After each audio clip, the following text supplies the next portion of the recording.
Okay, good evening, Church. Magandang gabi po, ICOC Quezon City South Sector. At sa lahat po ng mga kapatid natin, mga kapamilya, mga kaibigan na nanonood sa atin via Facebook Live, magandang gabi po sa inyo lahat and thank you for joining us sa ating Inter-Ministry Devotional. Nabanggit ni Kuya Ferdy kanina na it's a devotional for the SMS or Seniors, Marrieds and Season Singles.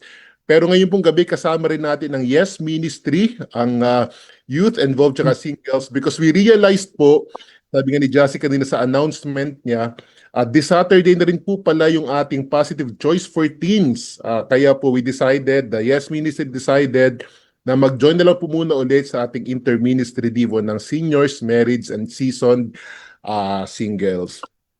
Anyways, balikan ko rin po ulit ng bahagya yung nabanggit ni Jassy kanina about our service this coming Sunday. This Sunday po, sa Matrix pa rin tayo. And instead po ng 10 a.m., our service po will start ng 9 a.m. Again po, please take note of this. Alas 9 po tayo ng umaga this coming Sunday for our worship service. And special po yung service natin this coming Sunday because kasama po ulit natin ang Northeast GU Involved Ministry. This time po, kasama po nila yung kanilang mga parents or kanilang mga magulang. Because the goal po of this Congress is for parents and involved ministry to worship together, to grow in their understanding of one another, and to learn how to be united in their faith. Supposedly po, after yun po sana itong kongre nito sa PSSC. But Jassy and I realized na mas better if we set up this kongre ng morning para hindi na bumalik, hindi na magpabalik-balik yung mga parents ng mga involved natin. So we ginawa po namin morning na lang para sure rin po na maluwag rin sa Matrix Events venue because again po kasama po ng involved ministry yung kanila mga parents. Also, just like what Jassy mentioned, sermonion po tayo this coming Sunday because after po the sermonion, magkakaroon po ng panel for Q&A kung saan yung mga parents po and even the campus disciples can ask questions sa ating mga panelists. And the goal po of this panel is for us to have honest conversations, to share experiences, and to continue building a stronger relationship between the parents and the involved ministry. So very exciting po ito mga kapatid sa ang ating magiging service this coming Sunday. Again po, this is happening ngayong linggo, alas 9 po ng umaga, doon pa rin sa Matrix Events Venue. So kita-kita po tayo ng 9 a.m. sa Matrix Events Venue. Did I forget to say na 9 a.m. po tayo this coming Sunday? So kita-kita po tayo this coming Sunday sa Matrix po. So, 9 a.m. 9 a.m. Parang may, sino yun? Tatay Jose, 9 a.m. po tayo this coming Sunday. We decided po na 9 a.m. na rin para masulit po natin yung ating service because after po, sa afternoon meron rin kasing event ata sa Matrix Events Venue. So we would really want to make use or take advantage yung ating paggamit sa Matrix Events Venue. And as for our lesson po today, medyo inspired po yung ating mensahe ng ating magiging gathering this coming Sunday. Kasi aside po, sabi ni Jassy, medyo marami-rami po tayo this coming Sunday. We'll also get the chance to reconnect and worship with our brothers and sisters na hindi natin madalas nakakasama tuwing linggo. And that for me po is very exciting because aside sa masayang fellowship, there's just something special po about gathering together as church family. I don't know about you, but for me po, there's just something special, something amazing about gathering together as a church family. And speaking po of gathering as a church family, I want to ask this question for all of us. When it comes to gathering, mga kapatid, when it comes to gathering, what is one unforgettable experience you've had in church? When it comes to gathering, what is one unforgettable experience you've had in church? Ano yung hindi mo makakalimutang experience kasama yung buong simbahan? Maybe for some, hindi nyo makakalimutan yung kauna-unahang sermon na narinig nyo sa church. Maybe that's something that you will never forget. The first sermon that you heard, the first time you visited the ICOC church. Or that fire and brimstone kind of preaching that spoke directly to your heart. Yung mga ganyang preaching mo, fire and brimstone kind of preaching. Hindi mo talaga makakalimutan yan. Maybe for some, hindi nyo makakalimutan rin yung the fellowship or yung singing or yung worship, mga worship songs or probably will not forget that little and random moment with your closest brothers or sisters while worshiping that made you feel genuinely close to God? Hindi. Ang devotional namin to. Kasi sinabi Yan. So, ano yung hindi mo makakalimutang experience kasama yung buong simbahan? Ako po, hindi ko talaga makakalimutan yung first time na umattend ako ng church as a visitor. Yeah, that's 19 years ago. Or hindi pala 19, siguro mga 20 years ago. So binitbit po ako ng aking high school best friend na si Bendrick Maralit sa isang maliit na room sa UP Alumni Center called Room 116 for their campus devotional.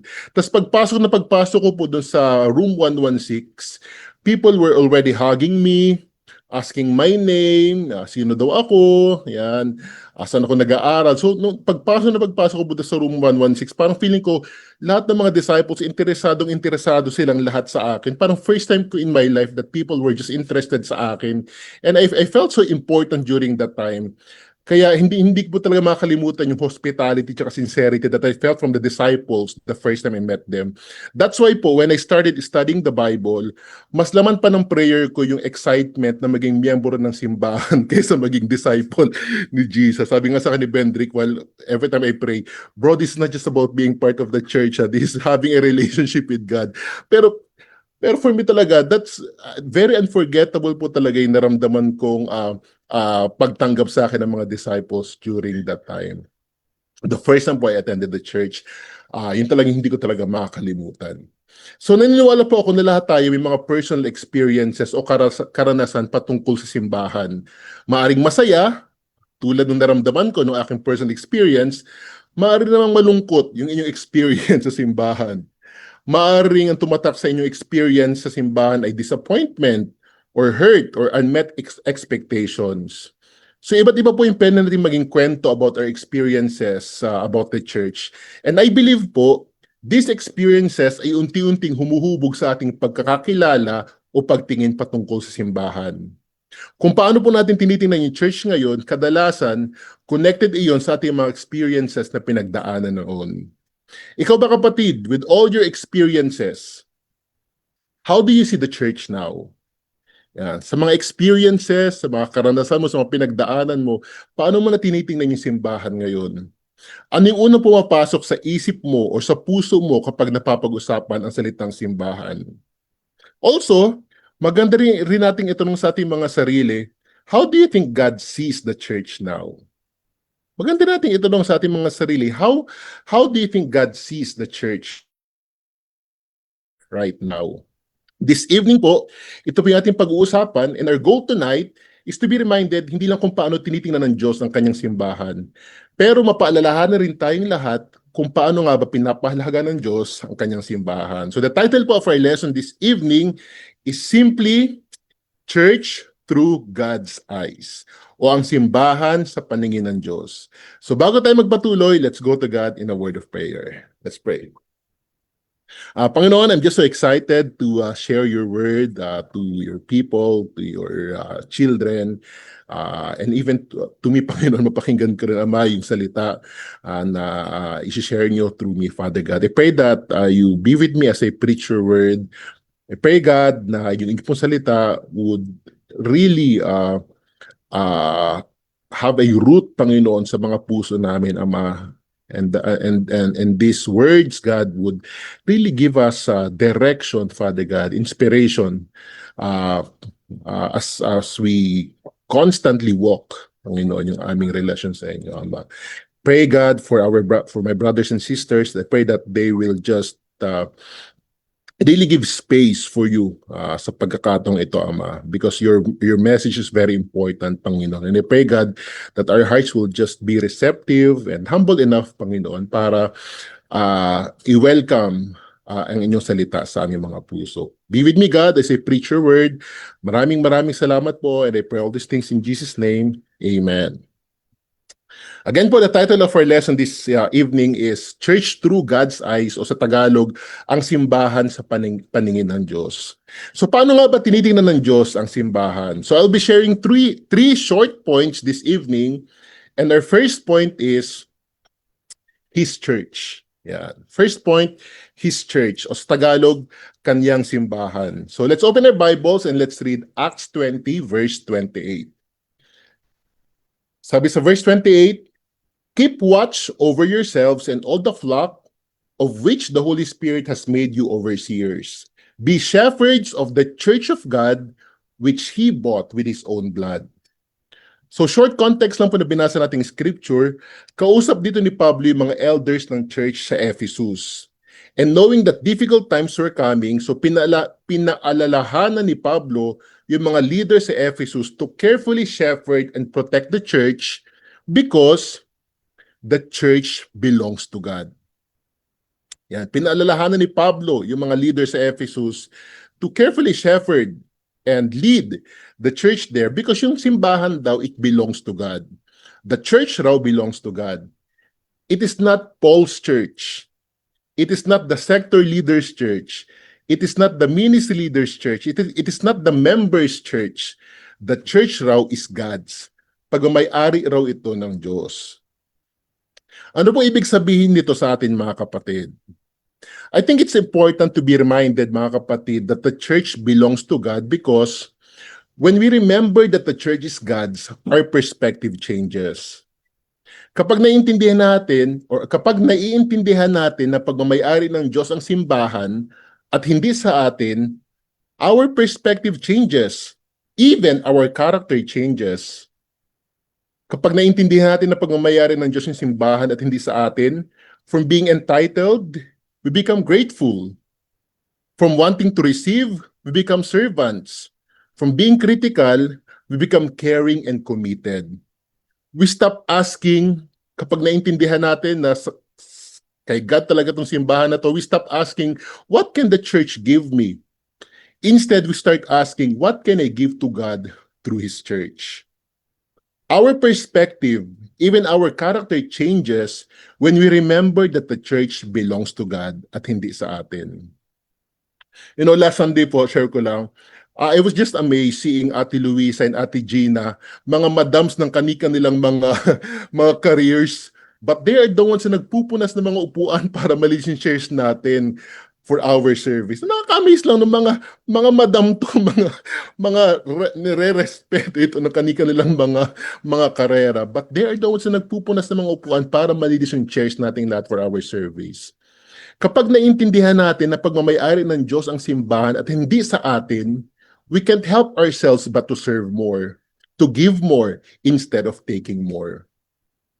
Also, mga kapatid, naisip ko rin na when we really understand that the church belongs to God and not ours, even how we prepare whenever we gather sa church, especially on Sunday, we change for the better. Ako, share ko lang po, I think this is something that we should repent bilang isang pamilya. Lately po, I've been observing that some of us come in late na madalas sa service. Ito po for the past few Sundays, this is one of my observations. Parang nakikita ko na madalas, many of us come in late madalas sa service.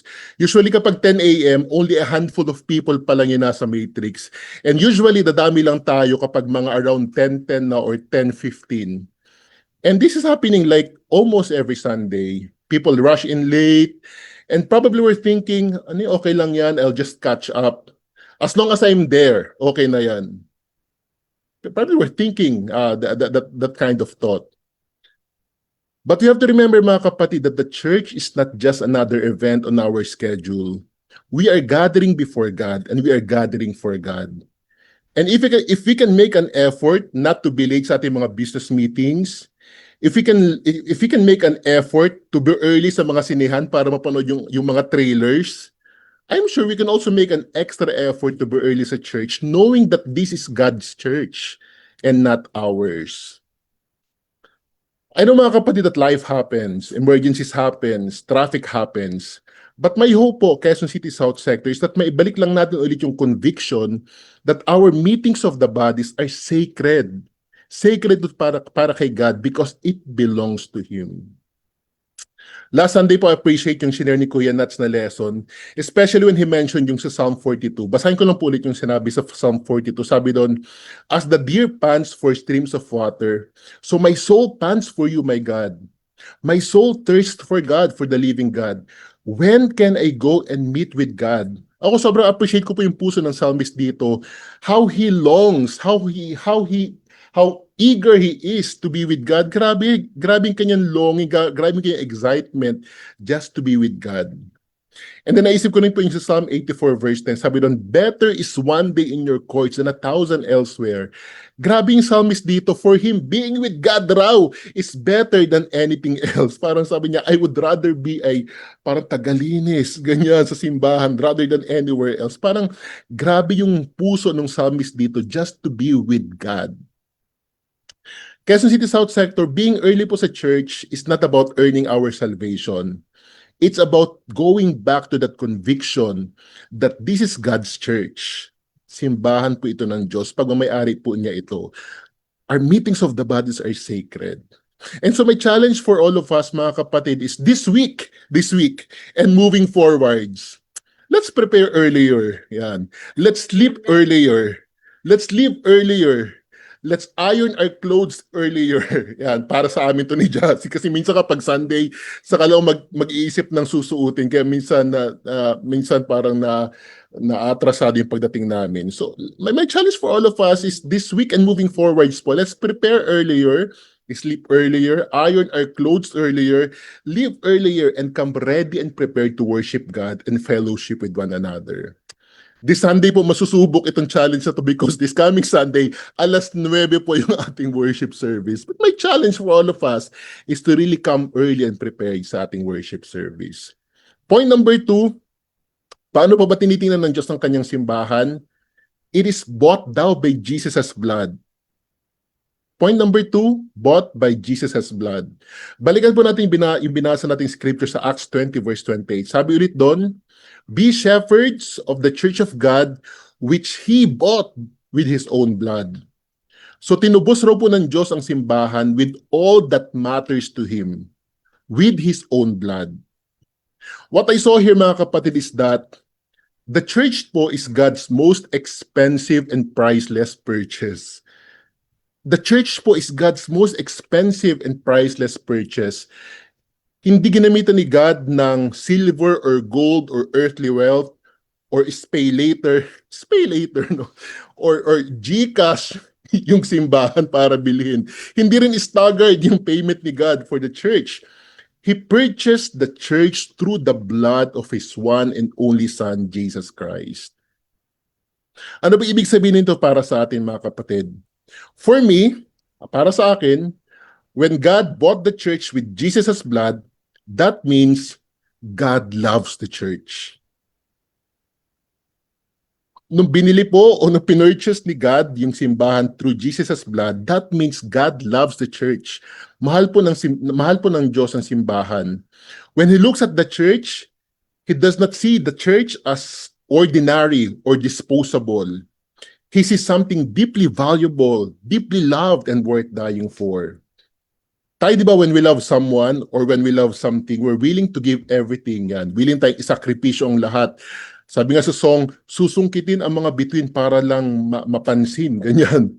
We would do everything for something or someone we love. And that's what God did for the church. He loves it so much that He purchased it with His own blood. Nakita na ni God yung flaws ng simbahan. Alam na ni God yung mga flaws, yung mga pagkakamali ng simbahan. He already saw that it will be composed of imperfect people like Chris Bro. Nakita na ni God na magiging miyembro ng simbahan si Christian, na magkakaroon ng mga misunderstandings, ng mga weaknesses, ng mga failures, ng mga immature moments sa simbahan. But despite all of that, He still bought the church with His own blood. Bakit? Because He loves the church. He purchased everyone using His one and only Son, Jesus' blood. And I think this is also a great reminder for all of us to also love the church and treat one another the way Jesus does. I think good reminder to for us na kung mahal ng Diyos ang simbahan, kung mahal ng Diyos ang bawat isa sa atin, this is a good reminder for all of us to also love the church and treat one another the way Jesus does. To love that brother who annoys you. To love that brother who annoys you. To love that sister who disappointed you. to take care of that immature Christian, to treat with loving kindness that struggling member na nakaka-stumble sa faith mo. Understanding that Jesus shed his blood not only for you but also for them. And so if Jesus was willing to die for them, we should learn to love these people too. And so mga kapatid, knowing that Jesus loves the church, tayo ba, in what ways can you show that you love and value the church the same way Jesus does? Paano mo mapapakita yung pagmamahal or pagpapahalaga sa simbahan the way Jesus does? Maybe we can start by prioritizing our church gatherings, or by protecting the unity instead of creating division, or by praying for our church and its leaders. Quezon City South Sector, let's find ways, parang video lang, let's find ways to show the love for the church the same way Jesus does. I also think that God used all that He had to buy the church because God has an amazing plan for the church. Hindi lang mahal ni God yung simbahan. He purchased it with Jesus' blood because God has an amazing plan for the church.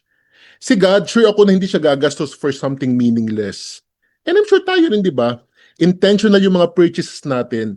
Lalo na kung mahal yung pagkakabili natin. Talagang meron tayong plano dyan. Kung willing tayo maglabas ng malaking pera. Ganon din si God. Jesus did not die for the church para lang meron tayong ina-attendang service weekly. That's not the purpose of Jesus' death. Para lang magkaroon tayo ng ina-attendan na church weekly. He died for the church because God has a powerful purpose and beautiful vision for the church. Yung simbahan po, hindi lang siya aksidenteng nabuo ni God na parang, whoa, all of a sudden nabuo, parang Powerpuff Girls, no? Hindi siya aksidenteng nabuo lang ni God. At hindi rin siya backup plan ng Diyos. We have to remember that God's vision for the church is much bigger kaysa sa iniisip natin. It is more than our congress, it's more than our devos, it's more than our family days or sport services. The church po is part of God's mission to change lives and to reveal His glory to the world. Ito po ang napakalaking plano ng Diyos. That's why He bought it with Jesus' blood. My question for all of us right now, mga kapatid, is ikaw ba, knowing na ito yung plano ng Diyos para sa simbahan, in what ways can you support and contribute to God's amazing plan for the church? Understanding na ito yung plano ng Diyos para sa simbahan, paano tayo pwedeng sumuporta or makapag-contribute para ma-advance yung plano ng Diyos para sa ating simbahan? Again po, I would like to lift up our sector for a very successful SMC campaign.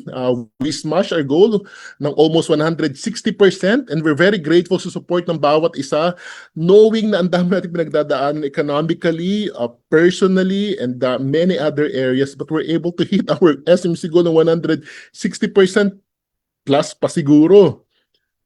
Pero aside po from SMC, in what ways pa natin may ipapakita yung support natin sa mga plano ng Diyos for His church?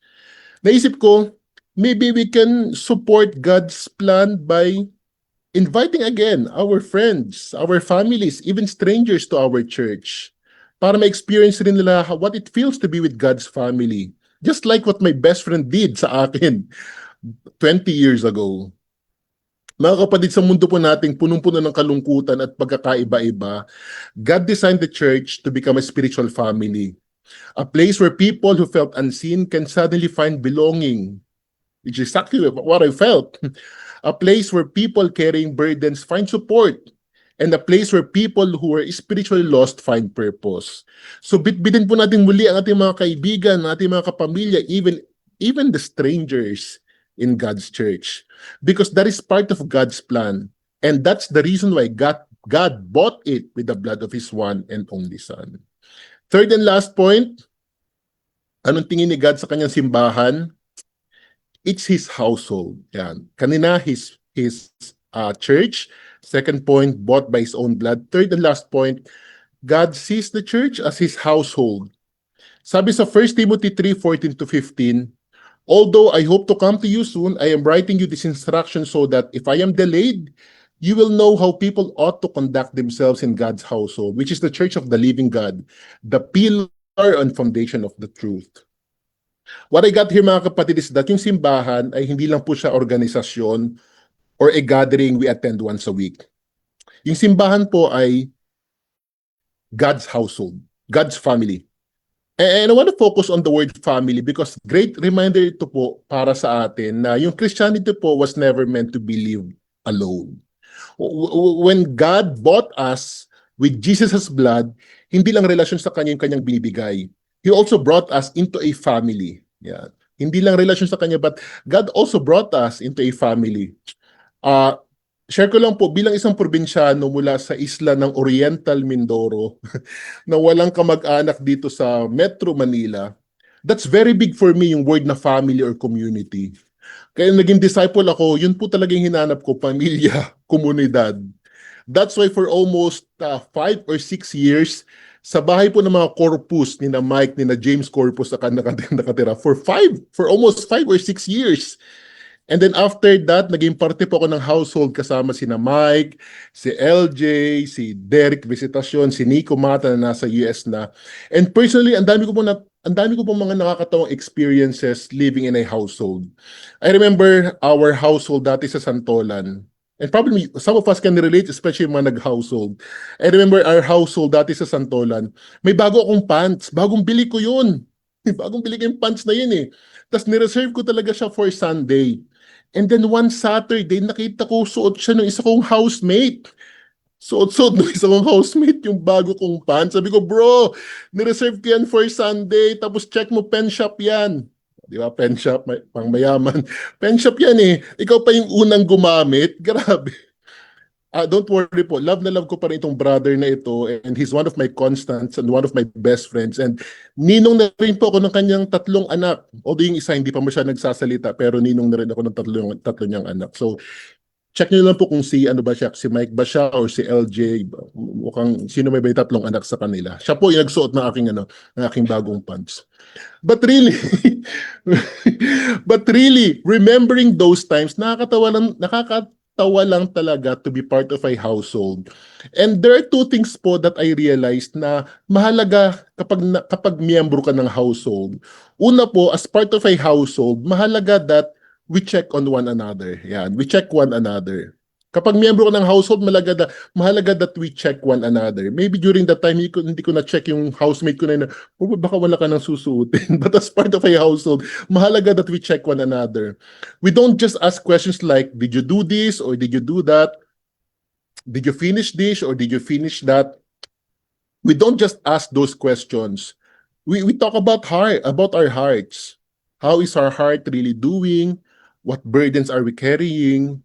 We should also be talking about these questions because these are more important than the things that we have done or did not accomplish. Kung parte po tayo ng household, mahalaga that we check one another. Also in a household, it's important that we contribute. Yan, everyone contributes. Kung parte ka po ng household, you should be contributing. Hindi mo pwedeng sabihin ng isang household member na I live here but I don't want to help. I don't want to contribute.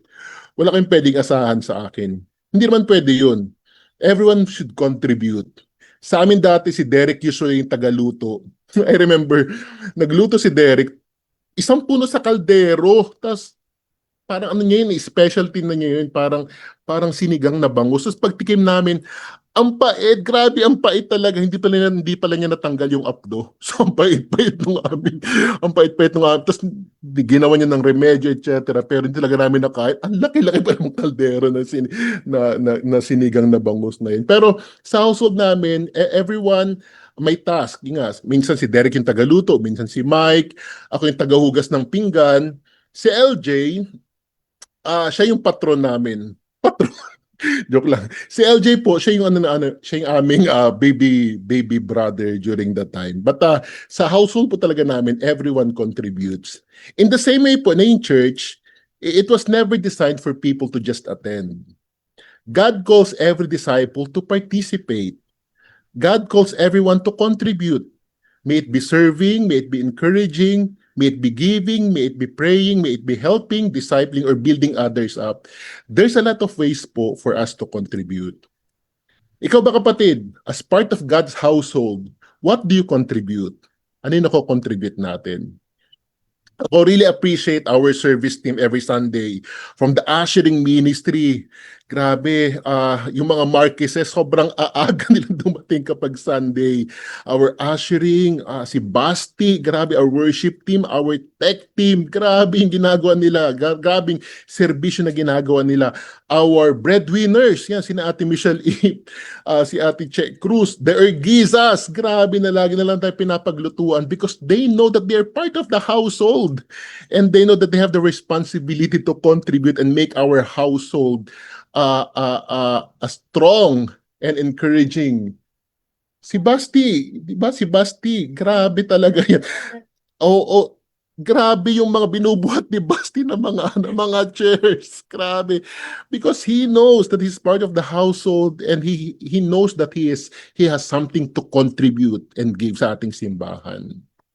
I really hope, mga kapatid, that we will find ways to contribute as part of household. In closing, sa akin pong pagtatapos, I'm sure we all have our personal experiences about the church. Again, it might be a happy experience or a sad experience or not so happy experience. But today po, we are reminded of some facts about the church according sa Bible. That the church po is not just a place we attend. It is God's church. Simbahan po ito ng Diyos. That means the church deserves our love, our respect, our commitment, and our best because it is God's church. Also, it was purchased through the blood of Jesus. And so when we're tempted to become disconnected or critical or complacent, alalahanin po natin yung halaga that God paid for the church and the purpose He has for it. Lastly, the church po is the household of God. The church is where lives are changed. The church is where broken people find family, like me. The church po is where God continues His work in the world. And the beautiful thing po is that God did not just invite us to attend His church. He invited us to be part of His household. And that's really amazing that God invited us to be part of His household. Grabe! Roommate, housemate natin si God. What's more amazing than that? That's really amazing. And so, Quezon City South Sector, families and friends, bilang wala na po tayong breakout room, this week, let's just ask ourselves with these questions in our quiet time. Pwede po natin itanong natin mga sarili using this question. How can I honor God's church more intentionally? How can I treat the church as something precious to God? And how can I contribute to a stronger, warmer, and more united household of God? Mga kapatid, my hope and prayer is that all of us will see and value the church the way God does, to see our fellowship and every meetings of the body the way God sees it. I hope that all of us as a sector and as individuals will always look at the church through God's eyes. So maraming salamat po sa pakikinig. To God be the glory.